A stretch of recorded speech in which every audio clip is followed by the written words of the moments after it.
Iron বিম নিয়ে উন্মাদনার কোনো কমতি নেই ইসরায়েলিদের মধ্যে। তবে নেতানিয়াহুর সরকার এখনও জানে না ইরানের ভান্ডারেও রয়েছে লেজার অস্ত্র।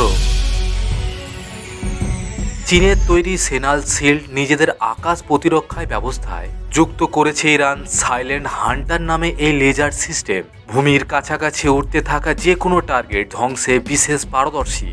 সাইলেন্ট হান্টার মূলত লো অল্টিটিউড লেজার ডিফেন্স সিস্টেম বা লেস ক্যাটাগরির অন্তর্ভুক্ত। বিদ্যুতের মাধ্যমে লেজার তৈরি করে এই সিস্টেম, যার পাওয়ার আউটপুট রেঞ্জ 30 থেকে 100 কিলোওয়াট।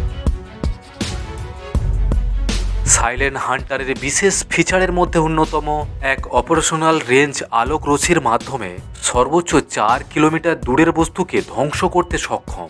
এই লেজার ওয়েপেন 800 মিটার দূরত্বে 10 মিলিমিটার মোটা স্টিলকেও ভেদ করতে পারে। শক্তিশালী এই লেজার তাই শত্রুর আর্মার টার্গেট সাইলেন্ট হান্টারের সামনে যেন মামুলি টার্গেট।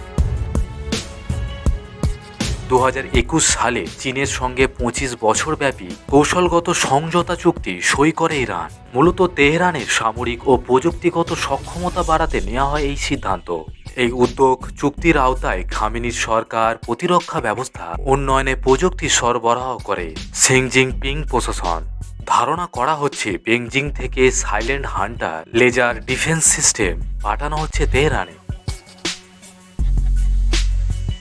অ্যানম্যান্ড এরিয়াল ভেহিকল বা ইউএভি, রকেট ও মোটরের মতো লো অল্টিটিউড থ্রেট মোকাবেলায় বিশ্বের বিভিন্ন দেশে সামরিক বাহিনী ঝুঁকছে লেজার ওয়েপেনের দিকে। যুক্তরাষ্ট্র ডেভেলপ করছে হাই এনার্জির লেজার ওয়েপেন সিস্টেম।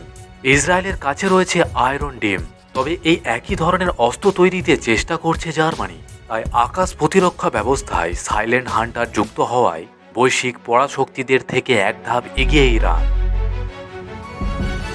সম্প্রতি পঞ্চমবারের মতো লেজার ও ফোটনিক্স প্রদর্শনী আয়োজন করছে ইরান, যেখানে দেশীয় লেজার টেকনোলজি নিয়ে হাজির হয় 35টি অনুষ্ঠান।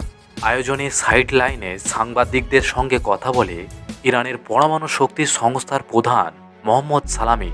সাংবাদিকদের প্রশ্নের জবাবে ইসলামী জানায়, লেজার প্রযুক্তিতে দেশীয় উদ্ভাবনের দিক থেকে এগিয়ে যাচ্ছে ইরান। দৈনন্দিন জীবন থেকে সামরিক ক্ষেত্রে বাড়ছে লেজারের চাহিদা। 4 দিনের এই প্রদর্শনীতে লেজার টেকনোলজি পেতে বিভিন্ন শিল্প প্রতিষ্ঠানের সঙ্গে চুক্তি সই করেন ইরান সরকার।